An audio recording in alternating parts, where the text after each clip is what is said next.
नमस्कार दोस्तों, जय जोहार। मैं कौशल तिवारी और भीनिया संझा में आपका स्वागत है। छत्तीसगढ़ में सत्ता आने के बाद भारतीय जनता पार्टी ने विष्णुदेव साय को मुख्यमंत्री बनाया, तो साथ ही दो दो उप मुख्यमंत्री बनाए, अरुण साव और विजय शर्मा को।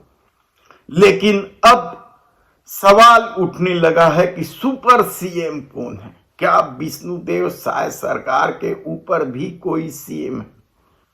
हालांकि जन चर्चा जो है उसके हिसाब से जो सुपर सीएम का तमगा या पद जिसके पास है वह भारतीय जनता पार्टी का वह नेता जो आईएएस से राजनीति में आया है और देश के गृह मंत्री अमित शाह के सबसे करीबी और खास माने जाते हैं, ओपी चौधरी। ओपी चौधरी को आम बोलचाल की भाषा में यानी अधिकारी वर्ग में, कर्मचारी वर्ग में सुपर सीएम कहा जाता है। यहां तक कि भाजपा की अंदरूनी राजनीति में भी ओपी चौधरी को सुपर सीएम की संज्ञा दी जाती है और बेहद ताकतवर बताया जाता है और कहा जा रहा है कि सरकार वही चला रहे हैं। लेकिन अब विवाद इसलिए उठने लगा है क्योंकि विष्णुदेव साय की धर्मपत्नी कौशल्या देवी ने खुद को सुपर सीएम बता दिया है मीडिया के सामने। उन्होंने क्या कुछ कहा, पहले वह सुन लीजिए। और अब छत्तीसगढ़ की सुपर सीएम के नाम से जाने जाती हूँ, तो कोई कमेंट कि मैं उन पदाधिकारियों से जो टिकट लेके लड़े, ठीक है, सांसद बन गए, विधायक बन गए, मैं बिना टिकट मांगे, बिना लड़े दूसरों को लड़वाया है।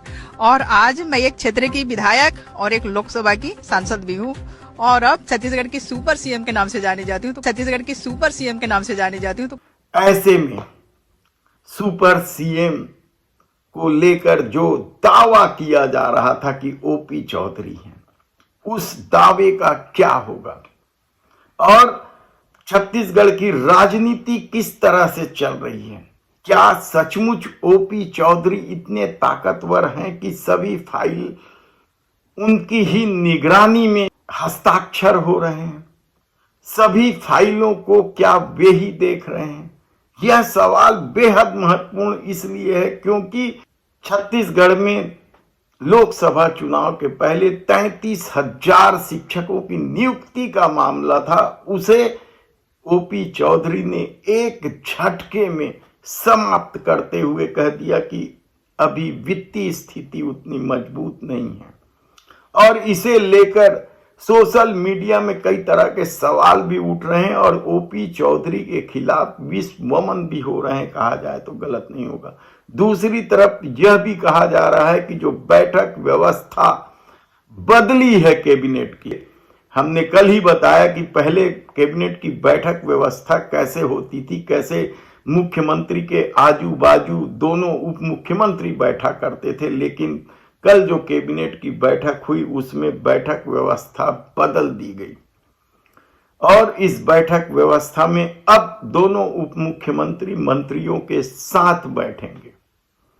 तो क्या यह परिवर्तन भी ओपी चौधरी के कहने पर अधिकारियों ने करवाया है? यह महत्वपूर्ण है, यह जांच का विषय हो सकता है। हमारी टीम लगी है कि आखिर सचमुच विष्णुदेव साय अपनी पकड़ मजबूत करने के लिए यह सब खेल खेल रहे हैं या फिर ओपी चौधरी को मुख्यमंत्री के आजू बाजू दोनों उप मुख्यमंत्रियों का बैठना रास नहीं आ रहा था। यह जांच का विषय है, यह भाजपा की अंदरूनी राजनीति का मामला है। लेकिन दूसरे तरफ कहा तो यहां तक जा रहा है कि जो मंत्रिमंडल के विस्तार का मामला है या निगम मंडल और आयोग में नियुक्ति का मामला है, इसमें भी ओपी चौधरी का ही पेंच फंसा हुआ है। वे चाहते हैं कि उनके समर्थक ज्यादा से ज्यादा इन पदों पर रहे।